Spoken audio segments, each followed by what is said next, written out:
ভূমধ্যসাগরের নীল জলরাশির মাঝে ভেসে থাকা একটি দ্বীপরাষ্ট্র সাইপ্রাস। সোনালী বালুর সৈকত, স্বচ্ছ নীল সমুদ্র, পাহাড়ের গায়ে ঘন সবুজ বন আর শত শত বছরের পুরনো ঐতিহাসিক স্থাপনা, সব মিলিয়ে এটি বিশ্বের অন্যতম আকর্ষণীয় দ্বীপগুলোর একটি। কিন্তু এই সৌন্দর্যের আড়ালে লুকিয়ে আছে এক ভিন্ন বাস্তবতা। একই দ্বীপে রয়েছে দুটি আলাদা প্রশাসন, একই রাজধানী শহরকে বিভক্ত করেছে কাঁটাতারের সীমানা।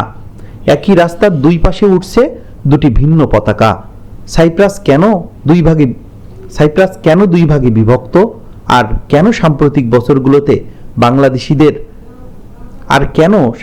বছরগুলোতে কাছে সাইপ্রাস এত আলোচনার বিষয় হয়ে উঠেছে?